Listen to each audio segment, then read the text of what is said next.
평소에 손발이 차다, 커피를 마시면 심장이 뛰거나 잠들기가 힘들다, 배탈이 자주 나는데 우유 같은 유제품이나 밀가루, 빵, 떡 같은 음식을 먹으면 더 심해진다. 이러한 증상들이 나한테 있다면 이런 분은 소음인일 가능성이 높습니다. 안녕하세요. 한의학 박사 황석환입니다. 제가 35년간 진료를 하다 보니 기본적인 생활 습관이나 식습관이 잘못되어서 병으로 이어지는 경우가 정말 많았습니다. 자동차에도 기름을 잘못 넣으면 고장이 나는데 사람은 더욱 그렇지 않을까요? 그래서 소음인이 피해야 할 음식 3가지, 좋은 음식 3가지, 생활 습관 3가지, 오늘부터 집에서 당장 해 보실 수 있는 333 건강관리법을 알려드리겠습니다. 사상 체질에서는 사람을 소음인, 소양인, 태음인, 태양인 4가지 체질로 구분합니다. 각 체질마다 강한 기능이 있고 약한 기능이 있기 때문에 내가 어디가 약한지를 알고 그 부분을 특히 조심하면 건강관리는 훨씬 쉬워집니다. 그렇다면 소음인은 어떤 기능이 강하고 어떤 기능이 약할까요? 첫 번째, 소음인은 비뇨 생식 기능은 좋지만 소화 기능은 약합니다. 그래서 다른 체질에 비해 속이 더부룩하거나 설사를 하는 등의 소화기 질환이 많죠. 특히 체질에 맞지 않는 음식을 먹으면 바로 소화불량과 설사로 이어지기 때문에 음식을 특히 조심해야 합니다. 소음인의 2번째 특징은 배가 차갑다는 것입니다. 몸의 중심이 차가우니까 팔다리로 혈액순환이 잘 되지 않아서 수족냉증이 있는 경우도 많습니다. 이 2가지 특징들을 조합해보면 소음인에게 무엇이 좋고 무엇이 나쁜지, 어떻게 건강관리를 하면 좋은지 그 이유를 알 수 있습니다.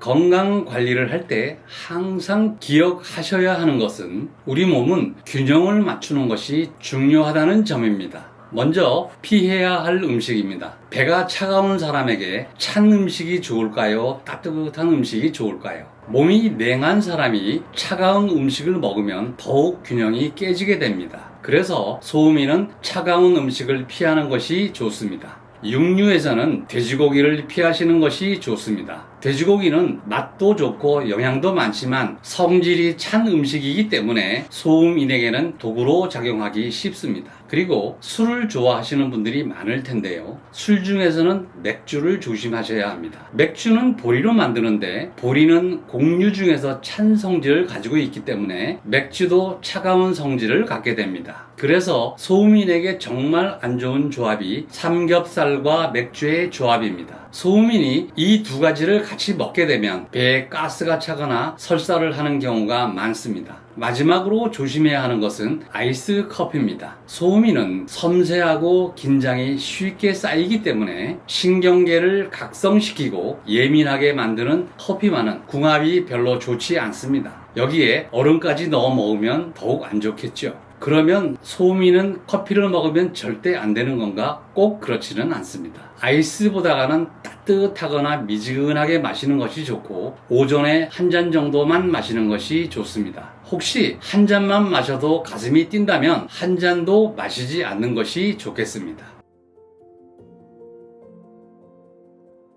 소음인에게 좋은 음식 3가지 말씀드리겠습니다. 피해야 할 음식의 반대라고 생각하시면 쉽습니다. 가장 먼저 추천드리는 것은 삼계탕입니다. 돼지고기가 차가운 성질이라면 닭은 따뜻한 성질입니다. 그리고 삼계탕에는 인삼, 황기, 대추 같은 따뜻한 재료가 들어가기 때문에 더욱 효과가 좋습니다.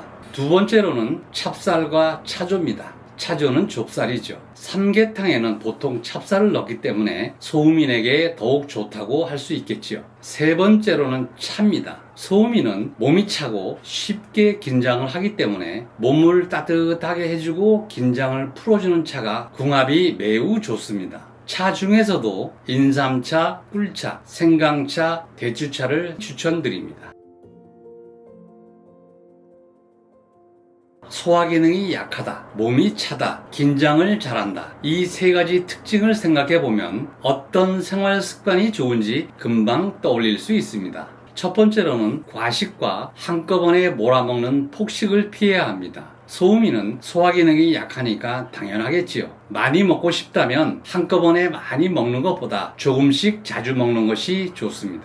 두 번째로는 몸을 따뜻하게 유지해야 합니다. 따뜻한 성질의 음식을 먹고 따뜻한 차를 자주 마시고 족욕이나 온찜질을 하는 것도 좋습니다. 특히 족욕이나 온찜질은 수족 냉증, 생리통, 난임 환자들을 치료할 때 제가 추천하는 방법입니다. 세 번째로는 스트레스 관리입니다. 스트레스는 물론 모든 체질에 좋지가 않죠. 하지만 소음인들은 스트레스를 쉽게 받고 오래 가기 때문에 스트레스 관리가 다른 체질보다도 중요합니다. 충분한 수면을 취하고 가벼운 운동을 하거나 복식 호흡, 명상 등의 자신만의 스트레스 해소법을 생활화해두면 스트레스 관리가 쉬워집니다. 오늘은 소음인의 특징과 피해야 할 음식, 좋은 음식, 생활 습관 3가지 333 건강관리법에 대해서 알아보았습니다. 우리의 건강과 인생은 하루하루가 쌓여서 만들어집니다. 오늘 하루를 어떻게 보내는지에 따라 더 건강해지고 더 행복하게 사실 수 있습니다. 그러니 오늘 말씀드린 내용을 꼭 복습하시고 일상에 적용해 보셨으면 좋겠습니다. 다음에는 소양인 건강관리법에 대해서 말씀드리겠습니다. 감사합니다.